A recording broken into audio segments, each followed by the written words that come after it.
Durianrider, not another video about disc brakes, please. Not another one, okay? Please, mate, please. We're just like flustered, being like, I don't know. Really? Yeah. Wait till she's a teenager. Huh? Wait till she's a teenager. Yeah. How's it taste? Clean? Yeah, it's very fun. If you ever see these, pick them off the road, cause a mad crash, gets caught in your wheel, straight over the bars. Hey.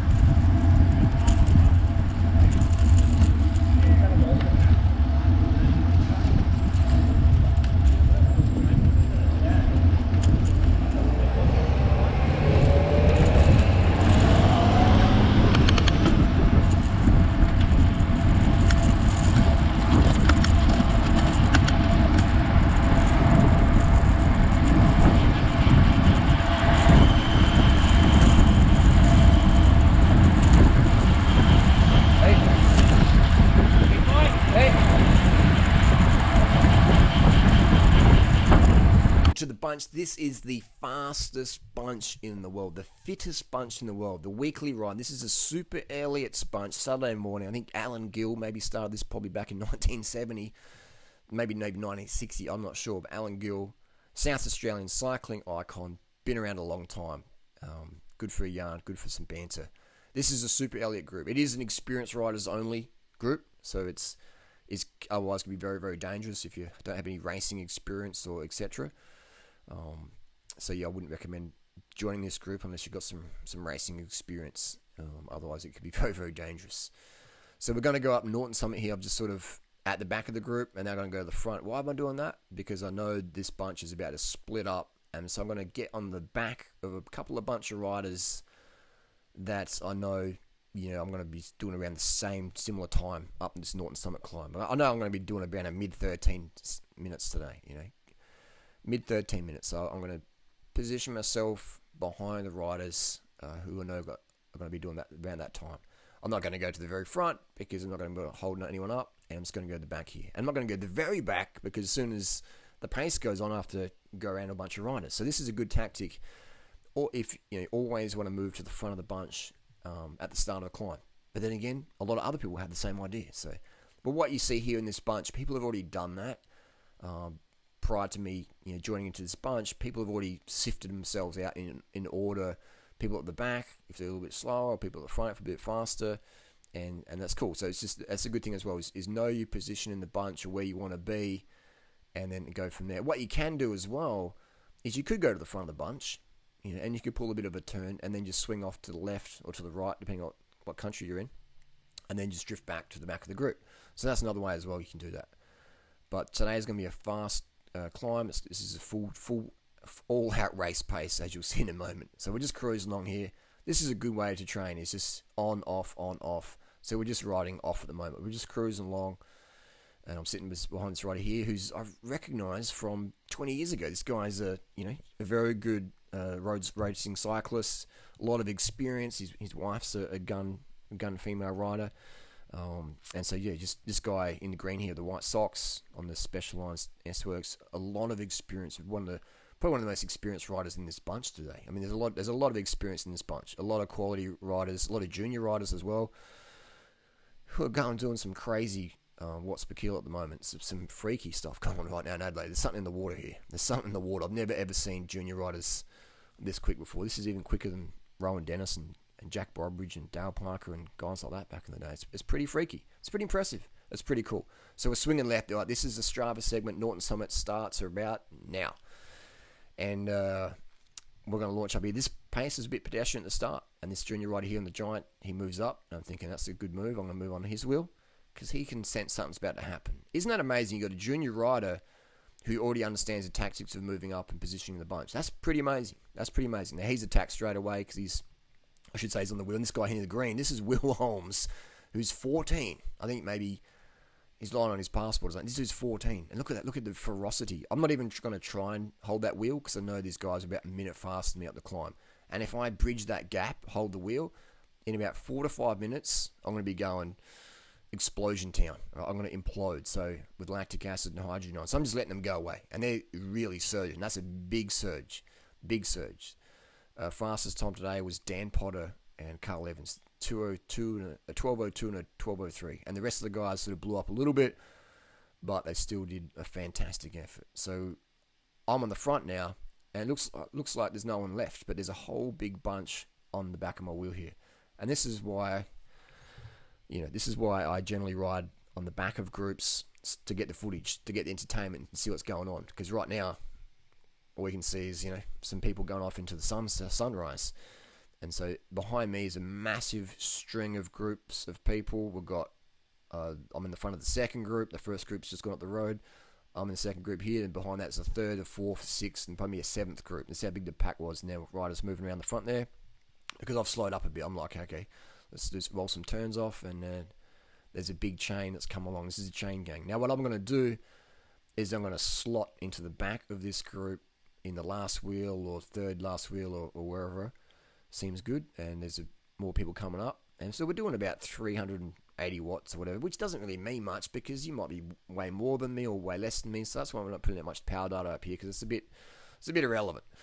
If you want the full data, you can just get on Strava there. That's so disc brake bikes, all these guys race A grade, Div 1 Open or Div 1 Masters, etc. So experienced bunch of riders, dedicated riders. These are the riders who I would say with confidence in this second group here, and including the first group, I've trained the least.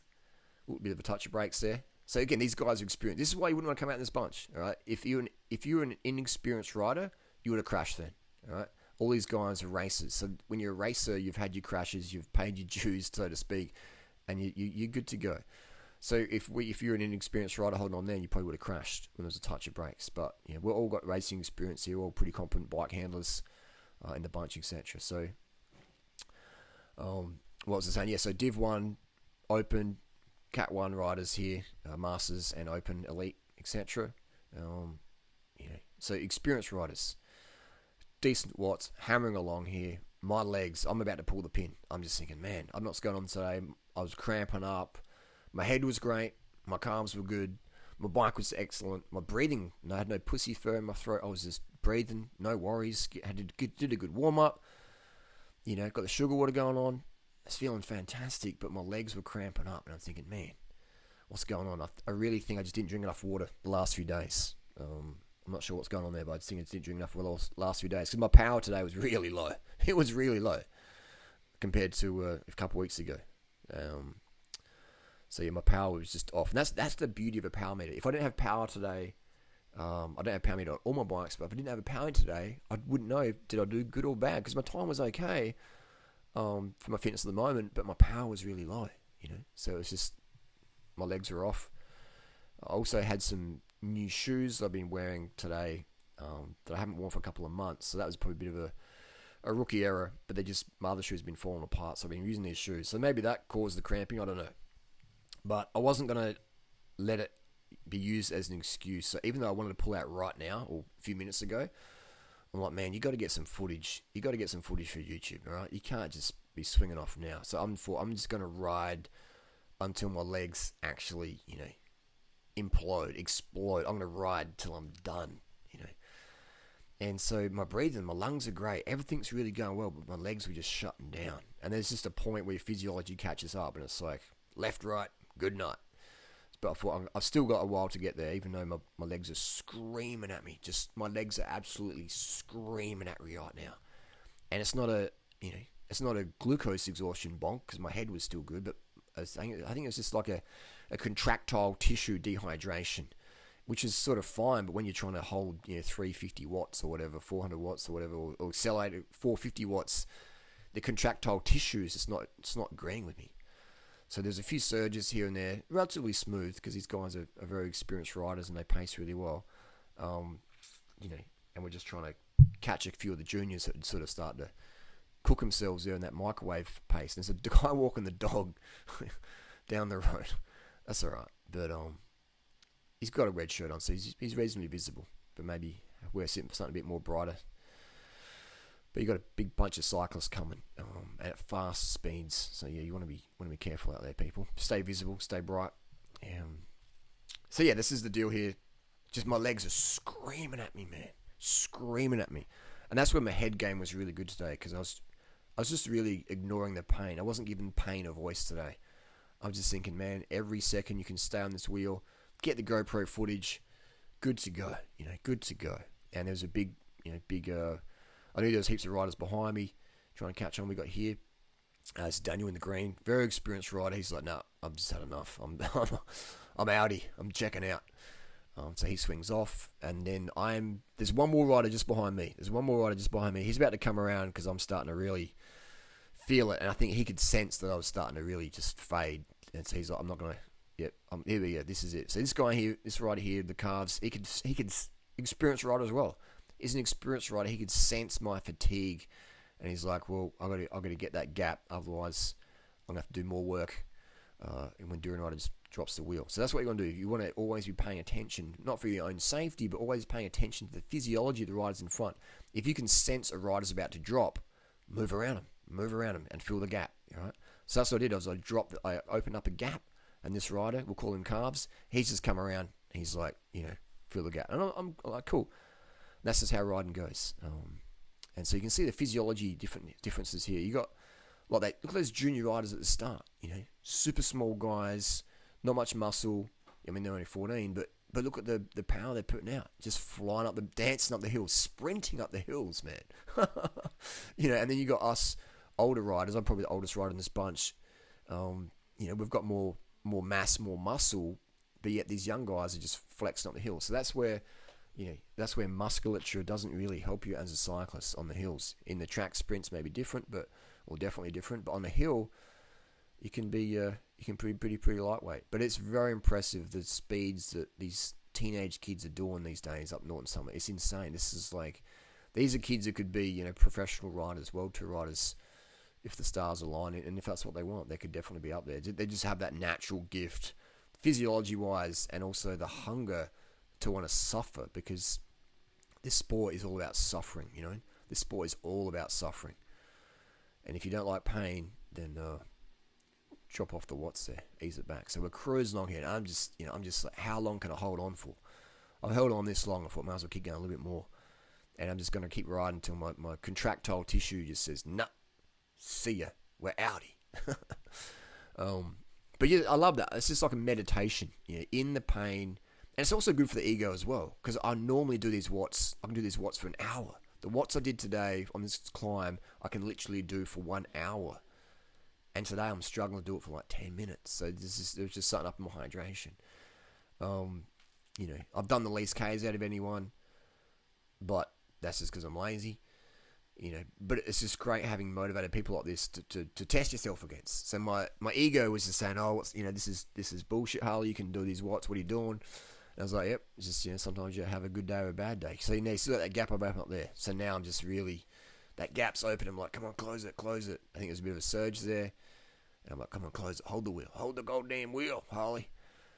And so it's just good for the ego to, not be able to do my normal watts, which I expected. I had that anticipation, expectation, and entitlement today. But I couldn't. And I'm just like, right at this point now, I'm just basically pedaling with my arms, just yanking the bars, doing my best to hold on. And there's another surge. You can see some gaps open up there a little bit. And there's another surge. And then Sergio says, Harley, see you later, mate. It's time to go. Time to have a sleep. But what I did is I kept pushing to the line. All right, here we go. There's a surge here. And I'm out the saddle. Look at that. Out the saddle, just trying to match that surge. It's not even a hard surge. I could normally do it, but today I couldn't. My legs, the contractile tissues are saying, no, look at that. And then there's a big surge there. You can sort of see some riders out the saddle, and now it's just like game over. Maybe someone looked over their shoulder and said, hey, we've dropped Durianrider. Let's turn it up even more. But that was it. That was left, right, good night. But I'm not going to sit up. I'm not going to, sit up and beg. I'm going to keep knocking it out as best as I can. Always give it your best to the line. Always give it your best to the line. So look at that gap that's just opened up like that. That gap's just open right up. That's a Mandingo gap. And I'm riding by myself. And you can sort of see here, this group split up as well. This group split up as well. You can sort of see them splitting up already now. There's a rider, I think, just popped off the back there, and that's someone passing. But this group split up as well. And you sort of see, if you look closely, maybe we can zoom in there, that this group split up. And then they started, little micro groups started with that. And you can see there's a rider there in the black there with the white shoes or white socks. He's like, nah, I'm done as well. And you can see that group's really strung out. So, this time we did today's, it's not as fast as my PR. And this guy, he's just like, yep. He's a guy who trains hard as well. So all these guys train, they put the work in, and they're all looking lean. They're looking tin and fit. And, I'm probably on the cheapest bike in this bunch. But people love it. I love that, we have such a community here cycling. And there's banter. There's disagreements. There's all that stuff. But that's just normal. But it's just great that you can roll out your door, jump up on your bike, up Norton Summit, and you always got someone to push against. Whether you're the fastest dude out there or the slowest chick out there or whatever, there's always someone for you to test yourself against, That's the cool thing about Strava. You can just see what happened that day and things like that. So there's another rider here from that group. No, that's just a rider who was doing their own thing. And so basically I'm just going as hard as I can to the line. And the rider here behind me, I think his name's JP. He's just sitting on there. He's from South Africa. I'm just going to tell him to the line, which is all good and done. And this is a part of Norton Summit where your legs really want to take it easy because it starts to flatten off. And today's conditions are really, really good. There was no real wind. It's beautiful air quality, just really, really good air quality. And it was just perfect conditions, really. Perfect conditions. But my little contractile tissue in my little legs just wasn't having any part of it. But this is where you, if you're not having the best day leg-wise, this is where you can train your brain. So right now, my legs don't want to be trained, but my brain can always be trained. So I'm just going as hard as I can with these legs, and I'm grateful for it. I've got total gratitude here. I'm not like, oh my God. I'm not whining at all. I'm not whining. I'm not kicking myself. I'm just like, come on, man, keep going. Good work. Keep pushing. If you can't train your legs, let's train your head. If you can't train your head, you can train your lungs. You can always train something when you're on the bike, right? You can train your posture. You can train your pedaling technique or whatever. You can train a lot. Adelaide's very, very popular, isn't it, for cycling? It's fantastic. The line's about to come up now. So I'm just trying to squeeze every bit of what's out of myself. Just train that head to go all the way to the line. And it's just a marvelous place, Adelaide. You can't beat it, man. There was so many bunches out this morning. It's just unreal. There's just such a depth of cycling talent here from all aspects. You got your racers, you got your track riders, you got your mountain bikers, you got your commuters, you got your noobs, you got everyone, man. You got your oldies, your youngies, your middles, you got your mammals. You got a big mammal community here. Oh, here we go. And you got everything for anyone out here. So it's fantastic. That's the line back there where the little 169 was. And you can see here riders all just scrambled out, and it's just a big cycling highway. So I kept pushing the watts here. It's weird, like I could hold, sort of sub-threshold watts, but I couldn't go any further. It was very, very random. Very, very random. So I thought I'll just keep pushing the watts, and we can catch up and see what sort of riders, what sort of physiologist guy here wasn't in the bunch. It was someone else. Here's a go. So these guys are all just in that front group in front of me there, and so I've caught up to them. And these guys now, they're just cooling down. They're just like, yeah, we're done. So they all did decent times, all racing the Div 1, Cat 1 riders. And I thought, well, I can just keep going. I can get some sort of training in. And I wasn't going to sit up just yet.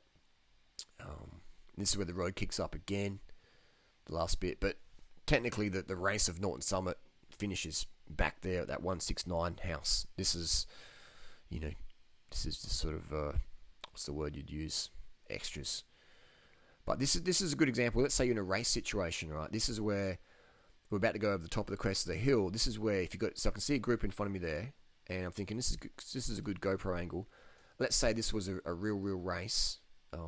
You'd want to sprint to get on the back of this group. Is that Will kid there? You want to sprint to get on the back of this group. So when you go over the top, you got someone to draft with and work with. All right. So that's what I've done is I've gone over the top with the group. So let's say that was a race, and then they start sitting up and watching each other, or having a bit of a discussion. Oh, you do a turn. No, you do a turn. This is where a rider like myself has been dropped, can get back on and get back in the mix, you know what I mean? So that's why you never ever give up in cycling. You always go to the end, all right? You never ever stop pedaling. You're always going to go, because you never know what's going to happen up the road. There could be a crash or a dispute, or people start foxing, and then you're back in the race again, all right? If you give up, that's like in life, man. So cycling's taught me so much in life.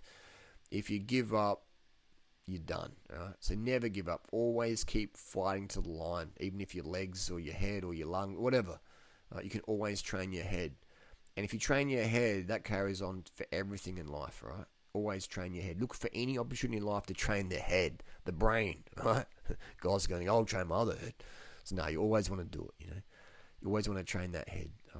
But yeah, fast riders, man. All these guys in this video today, all of them in this video, every single rider in this bunch, dedicated cycling nut, cycling addict. Everyone in this group, you know, that you saw in this video to start with, from when we turned up McGill Road. Everyone in this group, cycling nut. You know, they put effort into their clothing, into their bike. They you see them on Strava, like thousands of miles a year, couple thousand K a month on average. Just really dedicated bunch of riders. And that's why they go so quick up the hill. You know, you put the work in. See, now I'm riding. This looks more dodgy than it is because you can't really see with a low angle, but it's okay. But yeah, generally don't overtake double lines. But otherwise, it's you know, it's pretty cool. Always pay attention as well on the road. Like, I never have my head down. You know, if I do put my head down for whatever reason, looking at my chain or something, I always put my head up. Right? Always pay attention to the road in front. You know, the worst thing, the biggest crashes I've seen is when people put their head down. You know, oh, I'm knackered, and put their head down and look up, oh, and they crash into something. Like, never ever put your head down. And if you ever do, look up beforehand and only put your head down for a second or so. Even best, don't even do that. So there you go. That's the ride. Hope you enjoyed it. Norton Summit, the fastest, the fittest bunch in the world. If you know a fitter bunch in the world, send me a response video down below. There's not a fitter bunch in the world than this. I challenge you to find a fitter bunch than the Super Elliott Alan Gill Classic Saturday morning bunch ride. I challenge you to find me a fitter bunch of guys who are going to just light it up, right? And as you saw today, right, you got the next generation of pro cyclists here coming off the Saturday morning bunch. It's crazy. The power, the times, that's fast, man. That's appreciative.